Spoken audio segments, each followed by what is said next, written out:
She. कल्पना कीजिए, भारत आजाद हो चुका है।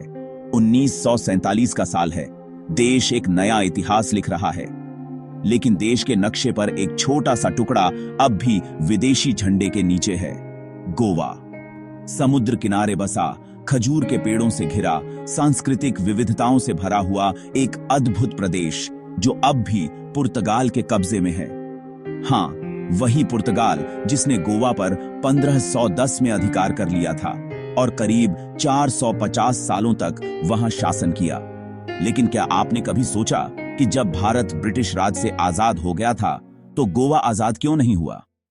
जब बाकी देश अंग्रेजों से छुटकारा पा रहा था, गोवा अभी भी पुर्तगाली शासकों के अधीन था। पुर्तगाल ने खुलेआम कहा कि गोवा कोई उपनिवेश नहीं बल्कि पुर्तगाल का अभिन्न हिस्सा है। भारत सरकार ने कई बार शांतिपूर्ण ढंग से आग्रह किया कि गोवा को भारत को सौंप दिया जाए, लेकिन पुर्तगाल अड्डा रहा। भारत ने अंतर्राष्ट्रीय स्तर पर पुर्तगाल को समझाने की कोशिश की, लेकिन पुर्तगाल ने तो इसे अंतर्राष्ट्रीय मामला मानने से भी इनकार कर दिया। इस दौरान गोवा के अंदर भी आजादी की चिंगारी जलने लगी। कई गोवा वासी भारत में मिलना चाहते थे। 1946 में डॉन राम मनोहर लोहिया ने गोवा जाकर पुर्तगाली शासन के खिलाफ पहली जनक्रांति को हवा दी। हजारों लोग उनके साथ सड़कों पर उतरे।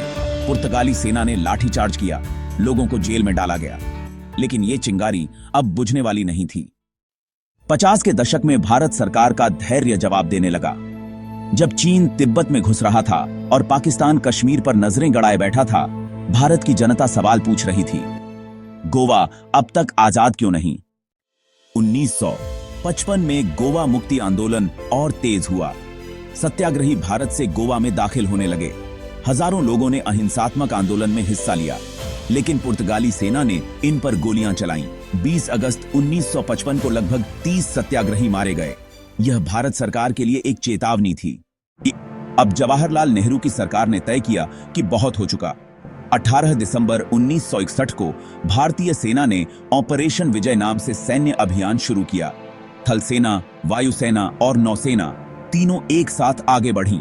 महज 36 घंटों में गोवा, दमन और दीव भारत के नियंत्रण में आ गए। पुर्तगाल के गवर्नर जनरल मैनुअल एंटोनियो वास्लो ए सिल्वा ने आत्मसमर्पण कर दिया। 19 दिसंबर 1961 को गोवा आजाद हो गया।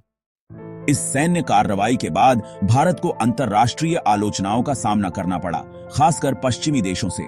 लेकिन नेहरू ने साफ कर दिया कि यह भारत की संप्रभुता और अखंडता का मामला है। भारत ने किसी देश पर आक्रमण नहीं किया, बल्कि अपने ही क्षेत्र को आजाद कराया। गोवा को शुरुआत में संघ शासित प्रदेश बनाया गया, लेकिन 1987 में गोवा को भारतीय राज्य का दर्जा मिल गया। आज गोवा न सिर्फ भारत का हिस्सा है, बल्कि भारतीय संस्कृति, पर्यटन और समृद्ध इतिहास का एक चमकता सितारा है। 450 साल तक विदेशी शासन के बाद गोवा का भारत में विलय सिर्फ एक भूगोलिक परिवर्तन नहीं था। यह आत्मसम्मान, स्वतंत्रता और एकता का प्रतीक बना। एक ऐसा सपना जो आजादी के सालों बाद जाकर पूरा हुआ।